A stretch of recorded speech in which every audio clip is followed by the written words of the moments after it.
Après avoir perdu Eve, le grand amour de sa vie, Virgile, Fred Bianconi, va prochainement faire une rencontre inattendue dans un si grand soleil, qui va également lui permettre de se lancer dans une nouvelle entreprise.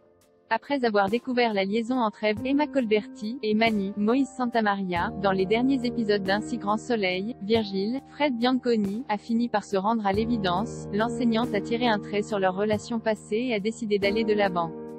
Résigné, Virgile a alors vendu le camping qu'ils rénovaient ensemble, et semblait bien décidé à tourner la page tout en restant en bons termes avec son ex-compagne. Et ça tombe bien, car les scénaristes du feuilleton lui ont réservé bien des surprises. Dans l'épisode du mercredi 2 février, celui-ci va en effet faire une nouvelle rencontre en la personne d'Alix, Nadia Fossier, qui a récemment connu des déboires judiciaires après que son réseau décor a été découvert par la police. Désormais, Alix a bien l'intention de rebondir en ayant pour projet d'ouvrir un club select à Montpellier. Une idée vivement déconseillée par Laetitia, Shirley Bousquet, qui redoute que son amie ne s'attire encore des ennuis financiers. Mais lorsqu'Alix fait la rencontre de Virgile, qui lui vient en aide suite à une panne de voiture, tous deux vont commencer à sympathiser, et une alchimie naturelle va se créer. Il n'en faudra pas plus pour qu'Alix y perçoive une belle opportunité. C'est une femme proche de la cinquantaine qui a donné sa vie à son mari et n'a jamais travaillé. À présent qu'elle est divorcée, Alix se retrouve face à son destin, explique Nadia Fossier dans les colonnes de Téléstar. Quand elle croise Virgile, elle entrevoit la possibilité de créer quelque chose. Je vois leur rencontre comme celle de deux âmes perdues. Ce ne sont pas des amoureux mais des compères de vie.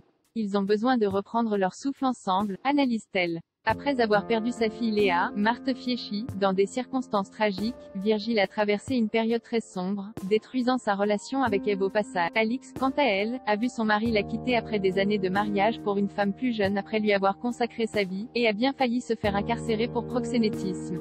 Au moment où il rencontre Alix, Virgile a envie de se débarrasser de ses valises et de retrouver sa bonne humeur. Elle lui redonne goût à la vie. Elle déboule avec un projet qu'il voit comme une belle opportunité, renchérit Fred Bianconi. Un changement de cadre radical pour Virgile, plus habitué à un style de vie décontracté jusqu'à présent. C'est le grand écart. Il passe du camping à la villa de luxe, du Jean et des baskets au costard hyper classe. Il va vers plus de légèreté et des humeurs, poursuit son interprète. Après avoir passé une nuit ensemble, tous deux vont se lancer dans un projet professionnel haut de gamme suite à une idée d'Alix, la création de la maison Senso, un club privé où vont se croiser plusieurs clients aisés de Montpellier, des avocats Johanna, Aurore Delplace, et Florent, Fabrice Deville, en passant par Justine, Dorilia Calmel, leur investisseuse qui entretenait un réseau échangiste, et a eu une brève aventure avec Eve. Si les auteurs décidaient de faire venir Eve à la maison Senso et qu'elle y croisait Justine et moi, ça pourrait donner lieu à une situation très amusante à jouer. Souligne l'acteur. Une intrigue qui promet de ne pas manquer de piquant ni de rebondissement, car elle marquera aussi le grand retour de Gaëlle, Hélène Deguy, fraîchement sortie de prison. Alix se serait-elle encore mise dans une situation périlleuse, au risque d'entraîner son nouveau sex-friend avec elle? À suivre début février sur France 2.